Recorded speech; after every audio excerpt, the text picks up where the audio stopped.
Welcome to Revenge Stories. I gripped my phone so tightly my knuckles turned white. What do you mean you canceled the reservation? My voice was sharp, dangerously calm. I stepped away from my desk at work, scanning the office for a quiet corner where I could unleash my fury. The engagement party is this Saturday, Mom. We sent out invitations weeks ago.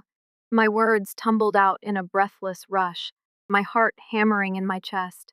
My mother sighed, the kind of sigh she always used when delivering disappointment wrapped in feigned sympathy. Jenna, the venue was simply too expensive. Your father and I discussed it, and we just can't justify spending that much on a party. We'll find something more. Appropriate. Appropriate. I could feel the heat rising to my face, my vision narrowing to a pinpoint of rage. The Riverside Terrace wasn't just a venue, it was my dream.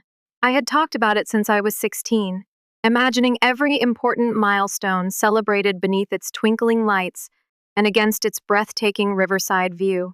Now, with barely a week's notice, they had ripped it away, as if my dreams were disposable. As if I were disposable. We already put down a deposit, I shot back, my voice shaking. How much could you possibly be saving by canceling now? A pause. A dangerous pause. It's not just about the money, Jenna, she said finally. It's about setting reasonable expectations for your future. With David's background, perhaps it's better to start with something more modest.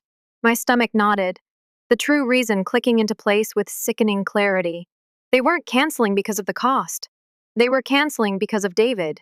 Because my fiancé, the man I loved more than anything, wasn't one of us. Because he had built his own success instead of inheriting it. Because his last name wasn't one that could open doors at country clubs or investment firms.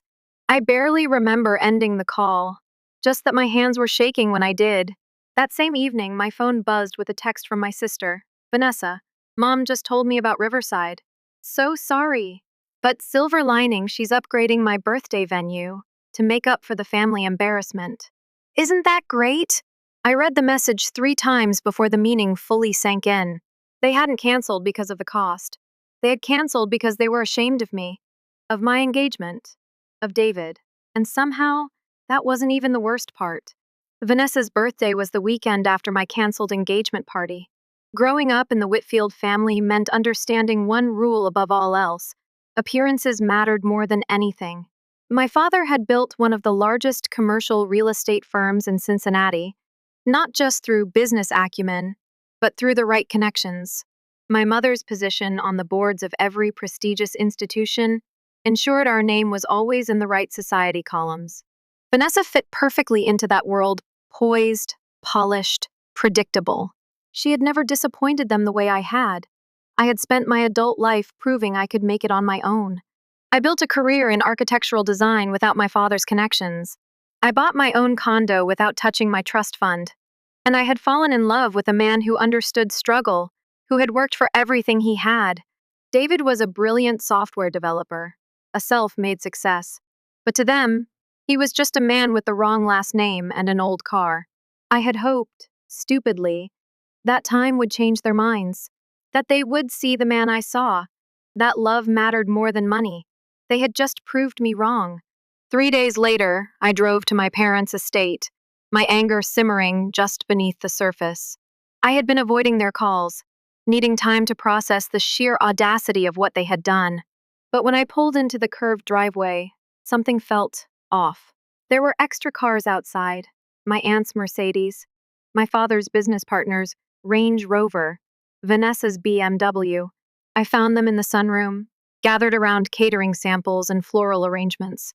My mother was gesturing animatedly at what appeared to be a seating chart.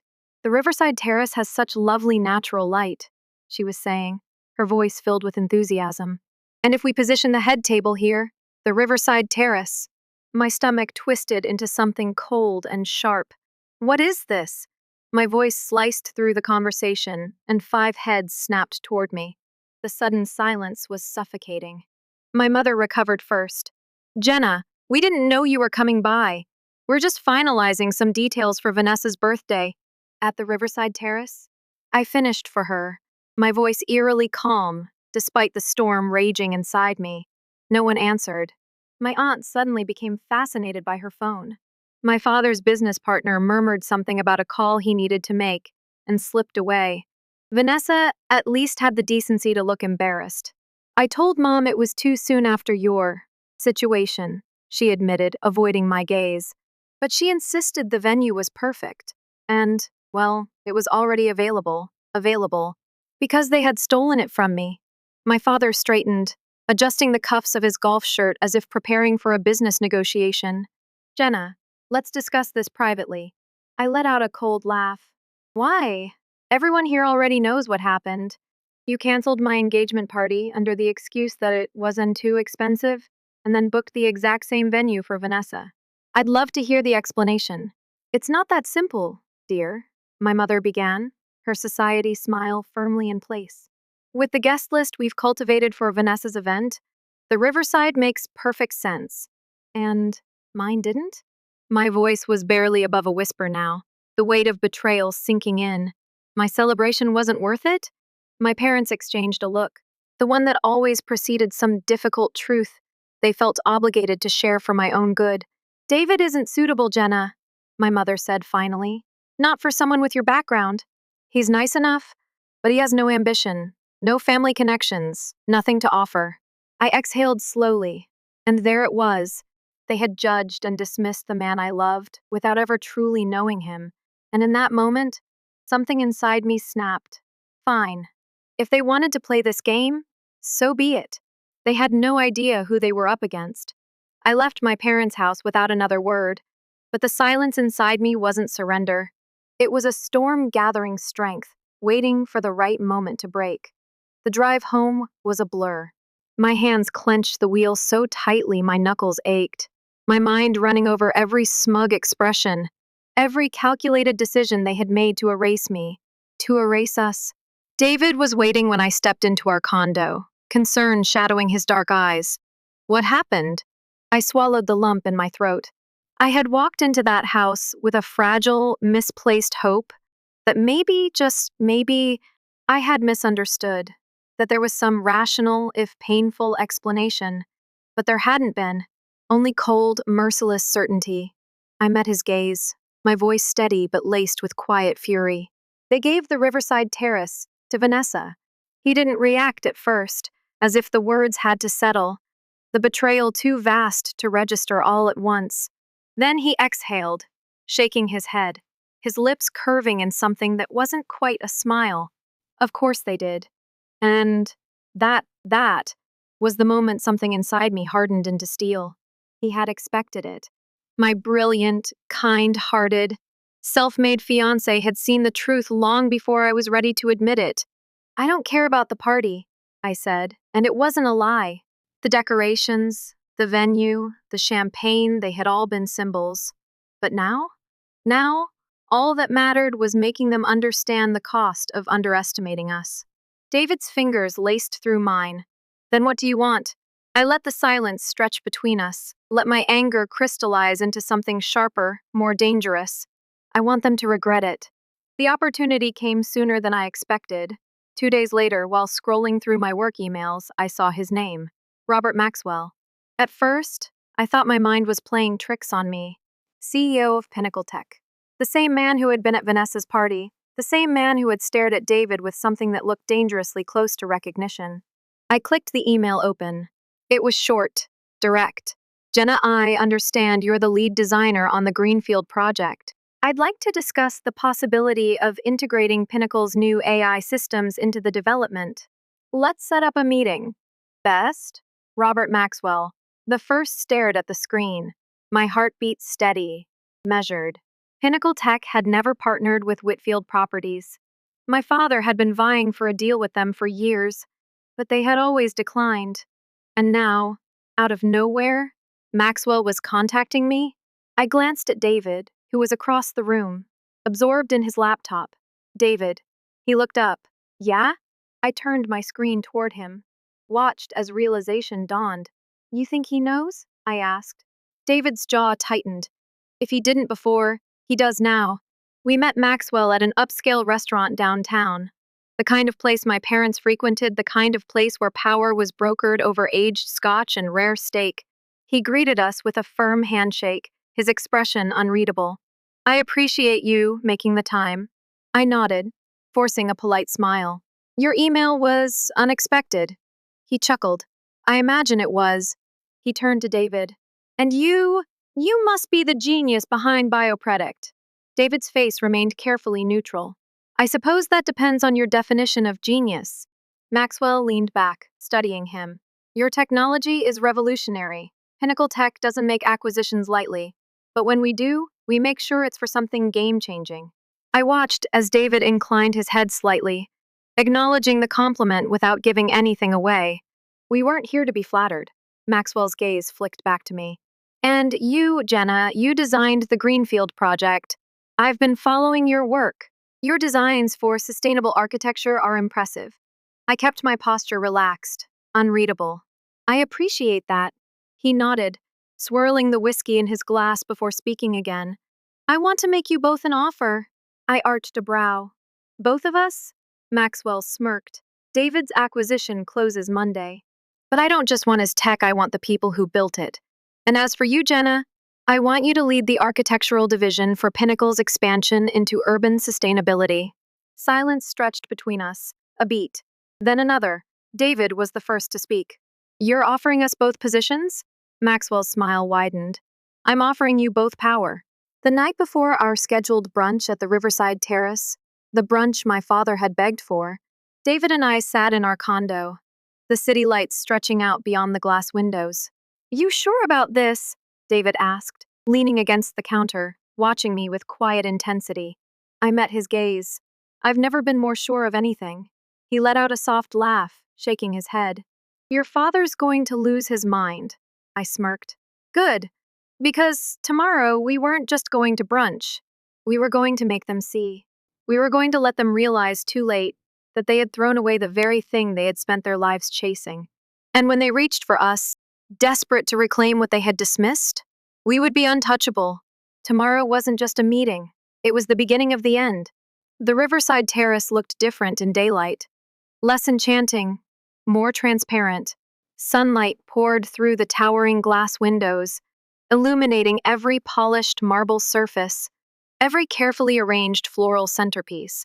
This place had once been mine, my vision for the perfect celebration, the perfect moment. And they had taken it from me like I was some reckless child who didn't understand the value of $1. But today, it wasn't their victory to celebrate. Today, they would learn exactly what it cost to underestimate me. David and I arrived precisely at 11. I had chosen my outfit deliberately elegant, refined, the kind of power dressing my mother always insisted was appropriate for our circles. The difference? I didn't need to dress the part. I had already won. Inside, the private dining room was already filling with familiar faces. My father, standing tall in his pressed golf shirt, hands tucked into the pockets of his tailored slacks. My mother, perched at the head of the table, her signature pearl necklace resting just above the stiff collar of her dress. Vanessa was there too, her expression guarded. And beside them, as if they had any right to be here, was my father's business partner, Richard Sterling, and 2 other senior executives from Whitfield Properties. I had expected as much. This wasn't just a brunch, it was a calculated move. An ambush disguised as an olive branch. They weren't here to apologize. They were here to reclaim control. The moment my father saw David, his face tightened. It lasted only a fraction of a second, but I caught it. He still couldn't hide his distaste. Jenna, he greeted smoothly, stepping forward to kiss my cheek. His voice carried that practiced warmth he reserved for investors and board members. So glad you could make it. I gave him a smile just as polished. Of course, Dad. You seemed eager to talk. My mother rose gracefully from her chair. David, how lovely to see you again, she said, her tone neutral. David smiled politely, but there was no warmth in his expression. He knew better than to waste kindness on people who didn't deserve it. Shall we sit? My father suggested, gesturing toward the long table set with fine china and crystal glasses. As we took our seats, I noticed the way my father glanced toward Richard Sterling, a silent signal passing between them. They weren't just here to talk, they were here to negotiate. Before we get into business, my mother began, her voice carefully casual. We want to acknowledge the misunderstanding about your engagement party. It was never our intention to hurt you, Jenna. I set my champagne flute down with a quiet click. You didn't hurt me, Mother. You just made your priorities clear. A flicker of irritation passed over her face before she smoothed it away. Regardless, we'd like to make it up to you. A proper celebration, hosted by us, of course. My fingers tightened around my napkin. They thought this was about a party? About some extravagant gesture meant to pacify me? David must have sensed my tension because he placed a steady hand on my knee beneath the table. His touch grounded me, reminded me of why we were here. This wasn't about revenge. This was about showing them the cost of their arrogance. I leaned back slightly, my voice light. That's generous of you, but unnecessary. My father cleared his throat. Jenna, let's be practical. We don't want any lingering resentment, especially now that some exciting opportunities have presented themselves. And there it was. I turned to him with a curious tilt of my head. Oh? Richard Sterling leaned forward. Robert Maxwell spoke highly of you and your work on the Greenfield project. Impressive, really. I lifted a brow, feigning mild interest. Did he? My father nodded, his expression carefully composed. We think there's room to bring you back into the fold, Jenna. With your expertise and connections, you could play a significant role in Whitfield Properties' future partnerships. I almost laughed. They had no idea. And David? I asked, voice deceptively pleasant. Where does he fit into this?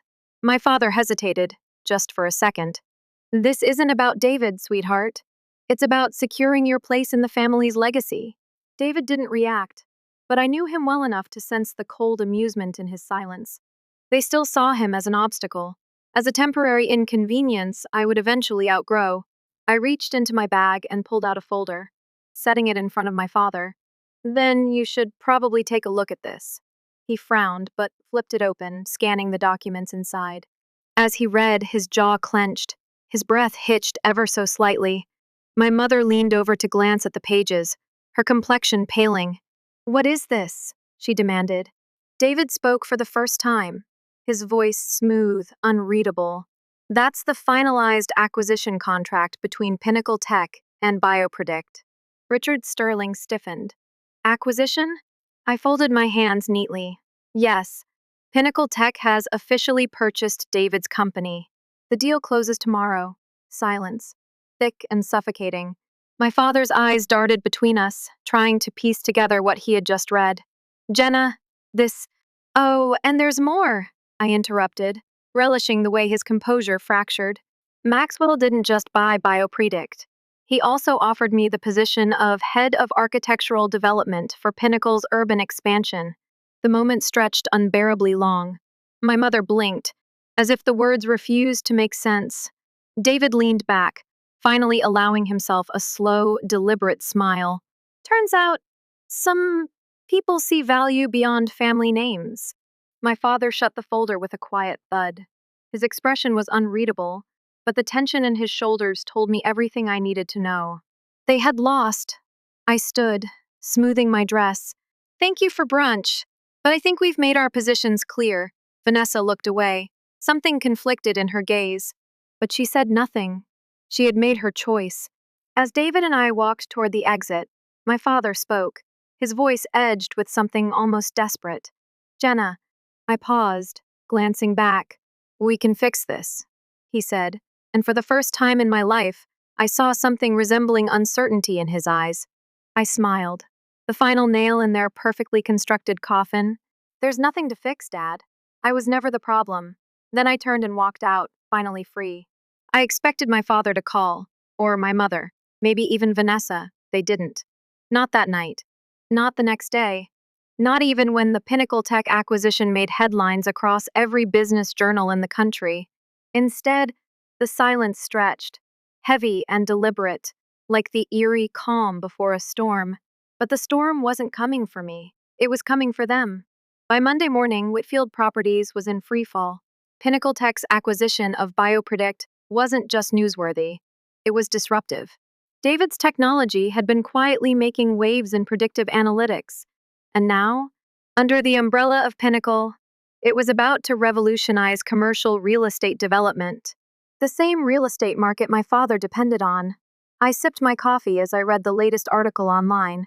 Whitfield Properties faces new challenges as Pinnacle Tech enters the market. Industry experts speculate that Pinnacle Tech's entry into commercial development will challenge long-standing firms, particularly those with outdated investment models. With Biopredic's data-driven approach, competition is expected to intensify. I stopped reading, a slow smile curving my lips. My father must have been seething. I barely had time to revel in the poetic justice before my phone rang. Vanessa. I let it ring twice before answering. Vanessa. A sharp inhale on the other end. Then, Dad's losing his mind. I took another slow sip of coffee. Is he? She let out a ragged breath. Jenna, his investors are panicking. Pinnacle just shut him out of a major development deal he was banking on. And now, Richard Sterling is questioning his leadership. I leaned back, letting her words settle over me like a warm breeze. Sounds like a business problem, Jenna. Her voice turned desperate. He's saying you blindsided him. I laughed. A short, humorless sound. I blindsided him? You have no idea how bad it is. He's trying to get a meeting with Pinnacle's board, but they won't even return his calls. Of course, they wouldn't. Robert Maxwell didn't do business with men who dismissed his top recruits. Tell me, Vanessa, the first said, twirling my spoon idly in my coffee. Is he embarrassed yet? Silence. And then, almost reluctantly, yes. Good. He had humiliated me, made me feel small, made David feel small. And now, the world was watching as his empire crumbled beneath his feet.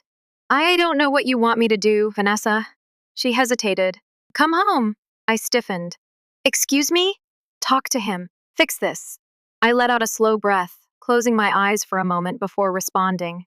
Vanessa, when our parents sabotaged my engagement party, did you tell them to fix it? When they treated David like he was less than, did you stand up for us? She exhaled sharply. Jenna, it's different. Is it? More silence.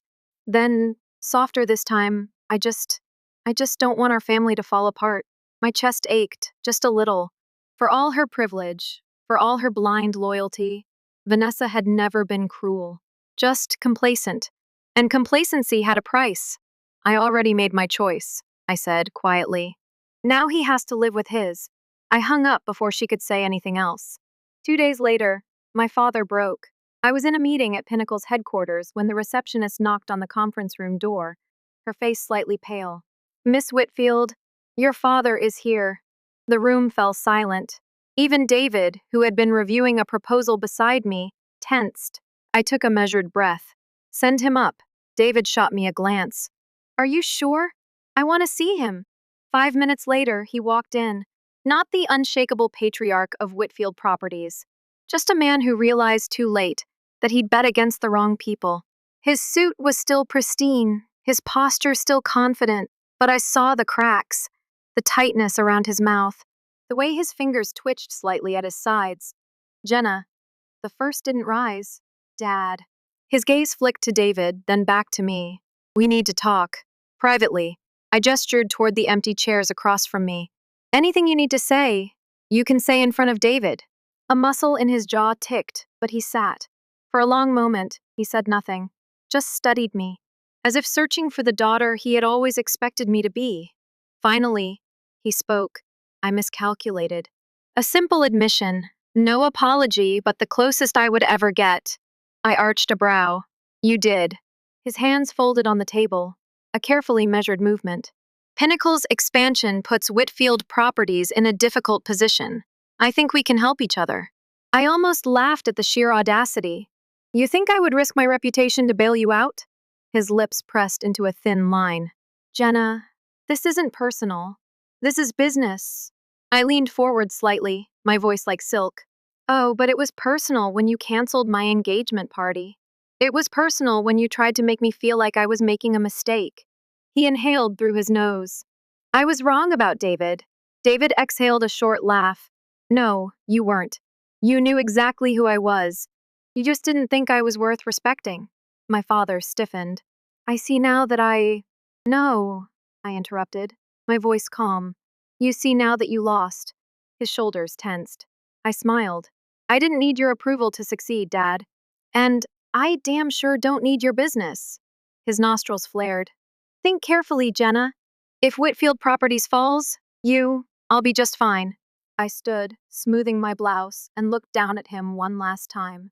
You taught me a valuable lesson, I said. Never underestimate people who don't need your name to survive. Then I turned and walked away, leaving him sitting there, watching as everything he once controlled slipped through his fingers. And it was glorious. The aftermath was swift and brutal. By the end of the week, Whitfield Properties was bleeding. Investors were backing out. Stockholders were panicking. Projects were stalled, and whispers of an imminent collapse spread like wildfire across the business world. And my father? He was drowning. I knew this because Vanessa called me again. This time, her voice tight with something close to panic. Jenna, Dad needs help. He's trying to stabilize the company, but it's getting worse by the day. She hesitated. He won't admit it, but I think he's scared. Good. He should be, I replied, leaning back in my chair, staring out over the city skyline from my new office at Pinnacle Tech. He built his entire empire on the illusion of control. Now he's watching it slip away. You don't understand. Vanessa's voice cracked. Richard Sterling is trying to force him out. The board is losing confidence. If this keeps up, they'll vote to remove him as CEO. I tapped my fingers against the desk, considering. And? I asked. Why is that my problem? Jenna, he's our father. I let out a slow breath. And when I needed him to act like a father, where was he? I asked, my voice cool. When he humiliated me? When he dismissed David? When he threw away my engagement like it was an inconvenience? Where was his loyalty then? She had no answer. Because there was no answer. Vanessa wasn't calling out of love. She was calling out of fear. Fear of what happened when the powerful lost their grip. Fear of what it meant for her comfortable life, if our father's empire crumbled beneath him. I sighed, running a hand through my hair. Vanessa, if Dad wants to talk, he knows where to find me. But he won't, will he? Because he doesn't want a conversation. He wants a bailout. Her silence was all the confirmation I needed. Then I suggest he finds someone else to save him. Because I'm done. And for the first time in my life, I hung up first. By the following Monday, the vote was set. Whitfield Properties' board of directors was meeting to decide whether my father would keep his title or be replaced. And he knew it. So I wasn't surprised when, late that evening, my assistant knocked on my office door and said, Jenna, your father's here. I didn't look up from my work. Send him in. When I finally glanced up, I barely recognized him. The unshakable, dominant force of Whitfield Properties was gone. In his place stood a man who had finally begun to understand defeat. His suit was still immaculate, but his face was lined, his shoulders tense. The confidence, the arrogance, it was all a mask now, barely holding together. Jenna, he said, his voice measured. May I sit? I gestured toward the chair across from me, but I didn't offer him any more than that. For a long moment, he said nothing, just studied me, as if looking at me for the first time, not as his daughter, not as someone to control, but as an equal. They're voting tomorrow, he finally said. I nodded. I know. He exhaled sharply. Sterling wants me out. He's been waiting for this opportunity for years. And thanks to Pinnacle's expansion, thanks to you, he finally has the leverage to make his move. You should have been more careful about who you underestimated. A flicker of irritation passed over his face, but it faded just as quickly. He had no room left for pride. I want you to come back, he said. If you do, the board will see that the Whitfield family is still strong, still unified. It will restore their faith in the company. I let the words settle, let him hear the quiet hum of the city below us. And then I smiled. No, he stiffened. Jenna, you're asking me to stand beside you, I said, to undo the damage, to clean up the mess you made. But you don't actually regret what you did to me. You just regret that I won. His jaw tightened. This is business. No. This was always personal. You just didn't realize it until now. For the first time, I saw it. The cracks in his foundation. The realization that there was nothing left to bargain with. He had assumed I would always need him. that no matter how far I strayed, I would always come back. Because that's how power worked in his world. It demanded loyalty without earning it. So that's it, he said, voice quieter now. You're just going to watch me lose everything? I tilted my head, considering. No, Dad. I'm going to let you experience what it's like to be left behind. To be the one begging for a seat at the table. His lips parted, as if he wanted to say something more. Maybe to defend himself.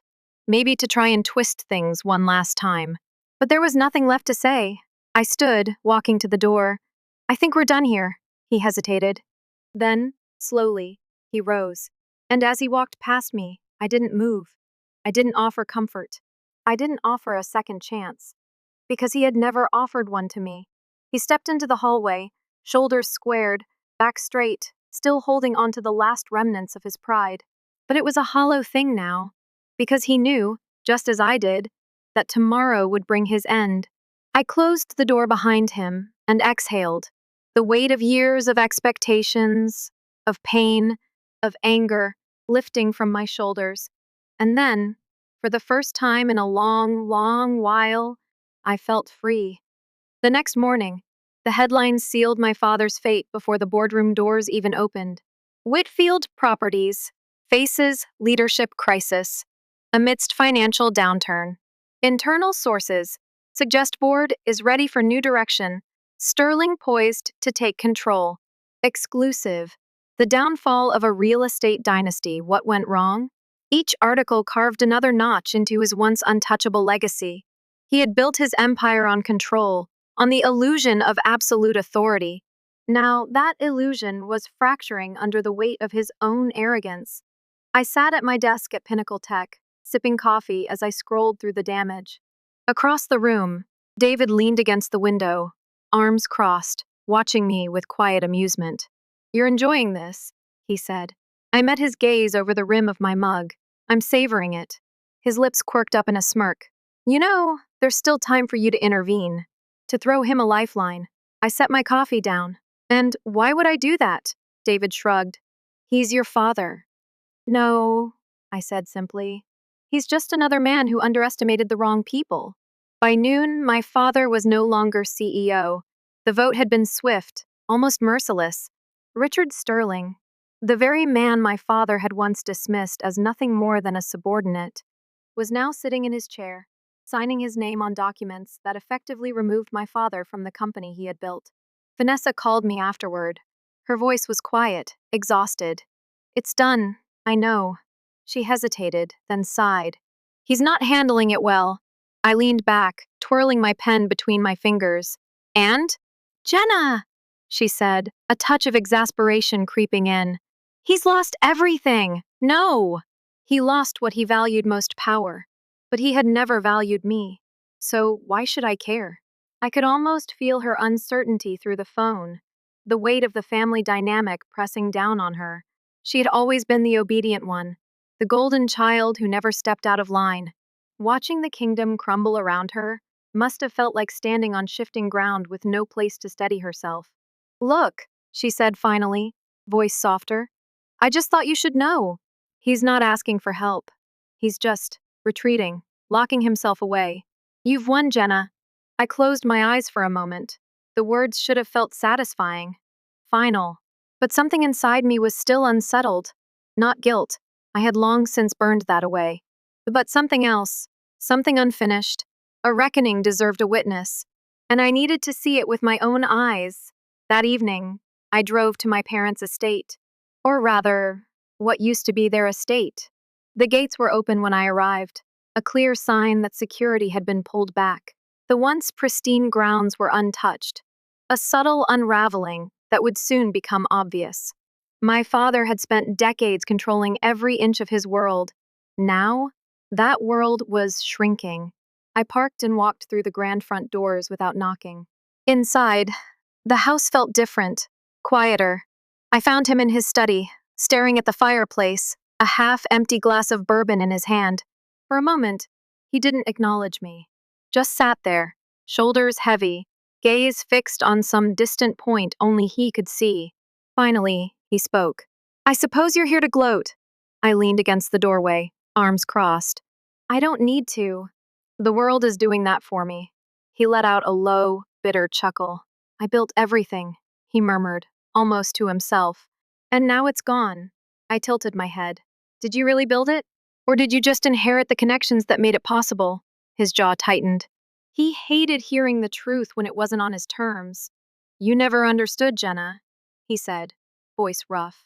Business isn't about talent. It's about power, about being in the right rooms with the right people. And that's exactly why you lost. His grip on the glass tightened. I didn't lose. I stepped forward. Then what do you call this? He turned then, finally looking at me.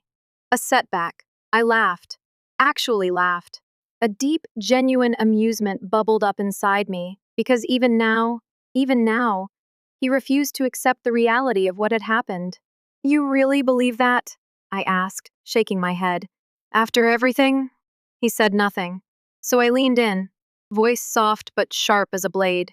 You always thought power meant being the loudest voice in the room, the one making the rules, controlling the game. But real power? Real power is knowing when to walk away and still have something left. And you? You have nothing. His fingers twitched around the glass. For the first time, I saw something in his eyes that hadn't been there before. Fear. Not of losing money, not of losing the company, of irrelevance. Because without his empire, without the illusion of control, he was just another aging businessman whose name no longer carried weight. I straightened, smoothing my coat. Goodbye, Dad. He didn't try to stop me. As I walked out of the house for the last time, I felt nothing. No satisfaction, no anger, just freedom. The war was over, and I had already moved on,